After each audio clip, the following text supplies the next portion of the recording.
Apakah sudah terekam? Oke ya. Assalamualaikum warahmatullahi wabarakatuh. Nama saya Anda Saiful Rifli dari PPIC 2018. Saya dari kelompok 12 akan menjelaskan metode pengajaran dalam surat Al-Maidah ayat 67. Tetapi sebelumnya di sini, sebelum ke materinya, saya mohon maaf karena dalam perekaman layar ini saya tidak bisa menampilkan slideshow-nya karena tidak akan terekam dalam OBS Studio yang saya pakai saat ini. Apabila kalian mengetahui aplikasi selain OBS Studio yang bisa merekam slideshow dan juga webcam seperti ini, kalian bisa komen di bawah.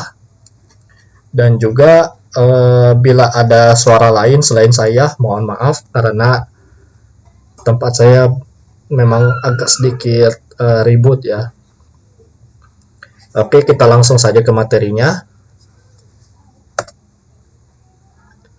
Surat Al-Maidah ayat 67. Bismillahirrahmanirrahim.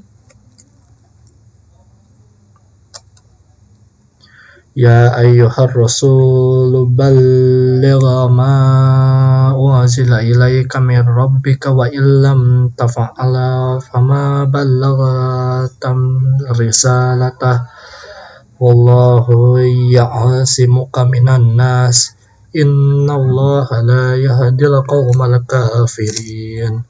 Shadaqallahul azim. Yang artinya, hai Rasul, sampaikanlah apa yang diturunkan kepadamu dari Tuhanmu, dan jika tidak kamu kerjakan apa yang diperintahkan itu, berarti kamu tidak menyampaikan amanatnya. Allah memelihara kamu dari gangguan manusia. Sesungguhnya Allah tidak memberi petunjuk kepada orang-orang yang kafir. Maksudnya, tak seorang pun yang dapat membunuh Nabi Muhammad SAW.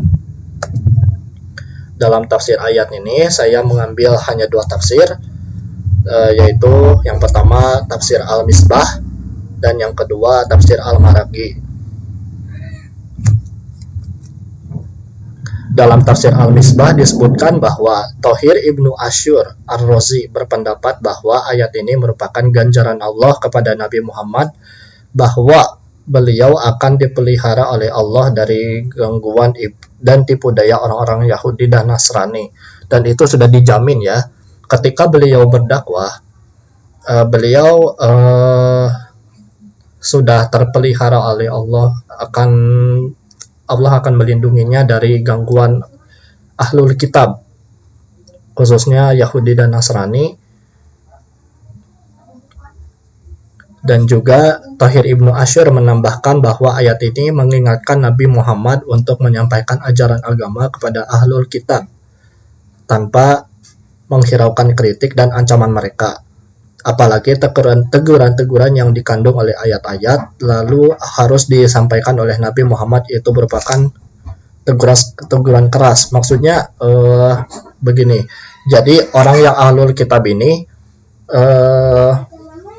menyampaikan sebuah ayat-ayat dari kitab lain yang itu merupakan teguran keras bagi Nabi Muhammad, itu seperti itu. Tetapi Nabi Muhammad menyikapinya dengan lemah lembut. Nabi Muhammad menyikapinya dengan lemah lembut. Teguran ini pada hakikatnya tidak sejalan dengan sifat Nabi Muhammad yang cenderung memilih sikap lemah lembut, bermujadalah, yaitu metode yang berdiskusi dengan mempergunakan logika yang rasional dengan argumentasi yang berbeda dengan yang terbaik. Terus, di sini berbagai teguran keras yang disampaikan kepada ahlul kitab itulah yang dihadapkan pada kecenderungan sikap lemah lembut Nabi Muhammad SAW yang merupakan hal khusus dan mengantar kepada turunnya peringatan tentang kewajiban menyampaikan risalah disertai dengan jaminan keamanan beliau. Jadi beliau sudah dijamin keamanannya oleh Allah Subhanahu wa taala ketika menyampaikan suatu ayat Al-Qur'an atau ya menyampaikan ayat Al-Quran kepada ahlul kitab dengan bersikap lemah lembut. Dan ya tentunya intinya Nabi Muhammad bersifat lembut lah terhadap sesemua orang, termasuk ahlul kitab sendiri.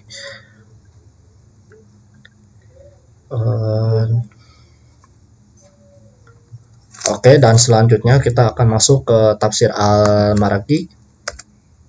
Dalam tafsir Al-Maraghi disebutkan bahwa hikmah dalam penegasan perintah dan penegasan tabligh dengan menganggap bahwa menyembunyikan seluruh sekalipun sudah maklum bahwa para rasul adalah terpelihara dari menyembunyikan sesuatu yang diperintahkan Allah untuk menyampaikannya, yang kalau tidak maka bantahlah hikmah risalah karena hilangnya kepercayaan manusia terhadap penyampaian itu. Jadi para rasul tersebut itu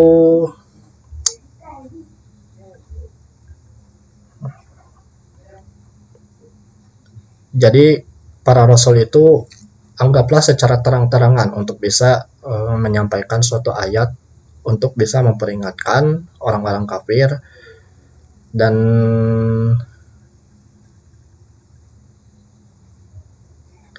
jika menyembunyikan suatu ayat atau suatu hukum tentang dakwah yang lainnya itu, maka bantahlah hikmah tersebut gitu loh.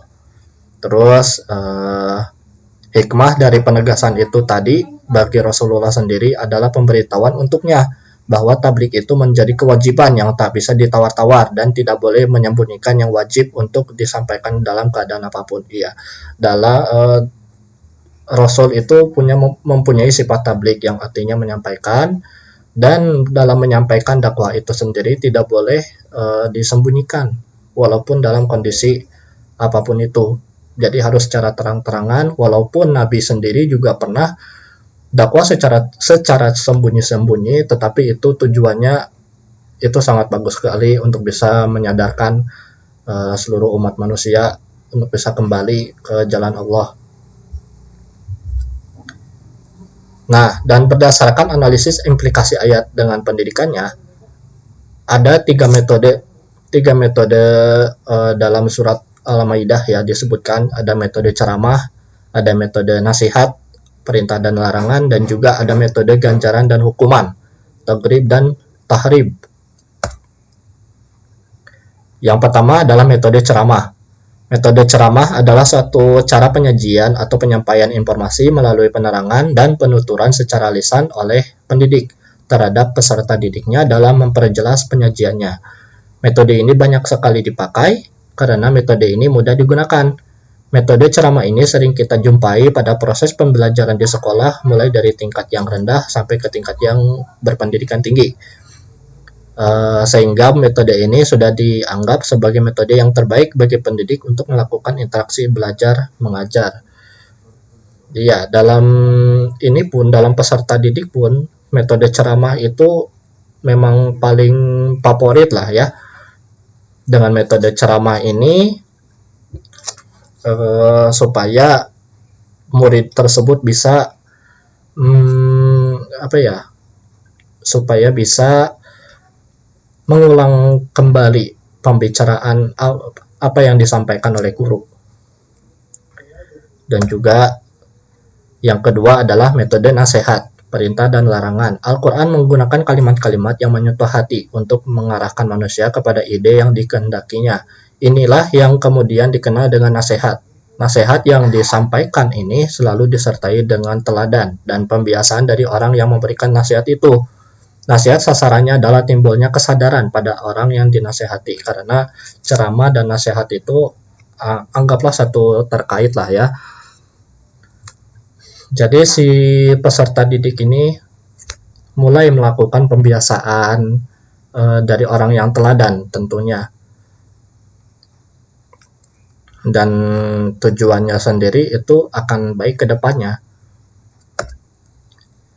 Dan yang ketiga adalah metode ganjaran dan hukuman, tagrib dan tahrib. Metode ini adalah strategi terakhir yang dipergunakan dalam pendidikan. Jika terjadi kebuntuan untuk menyikapi perilaku peserta didik, metode ini diperolehkan untuk memecahkan persoalan, akan tetapi setelah dirasa nasihat tidak lagi dapat menyelesaikannya. Muhammad Qutb mengatakan dalam bukunya Sistem Pendidikan Islam bahwa bila teladan dan nasihat tidak mampu, maka pada waktu itu harus diadakan tindakan tegas yang dapat meletakkan persoalan di tempat yang benar. Tindakan tegas itu adalah hukuman. Tetapi untuk hukuman seperti ini anggaplah ringan saja, tidak usah yang berat-berat. Misal dalam suatu pendidikan itu, dalam sekolah, jika ada anak muridnya yang terlalu susah diatur, itu anggaplah hukumannya itu bisa langsung panggil ke ruang PP sebagai penginterogasi anak murid tersebut, dan juga bisa menasehatinya. Tetapi jika nasihat tidak dapat menyelesaikannya, maka hukuman pun berjalan sebagai akibat dari anak tersebut melakukan sesuatu yang buruk seperti itu. Jadi kesimpulannya adalah di surat Al-Maidah ini diajarkan bagaimana kita untuk bisa mengajar murid dari beberapa metode. Sebenarnya banyak beberapa metode dalam mengajar itu, tetapi dalam surat ini hanya ada 3 metode yang istilahnya itu dalam bahasa Inggrisnya itu related dari surat Al-Maidah ini. Metode ceramah, metode nasihat, dan juga metode ganjaran dan hukuman. Dan setelahnya dan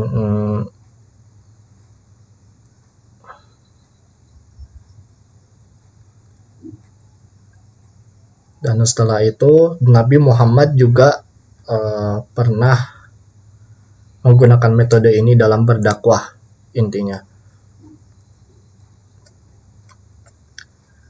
Oke. Terima kasih atas perhatiannya. Terima kasih telah menonton video ini. Jika ada pertanyaan, nanti sampaikan saja di grup Tafsir Tarbawi. Billahi taufiq wal hidayah. Wassalamualaikum warahmatullahi wabarakatuh.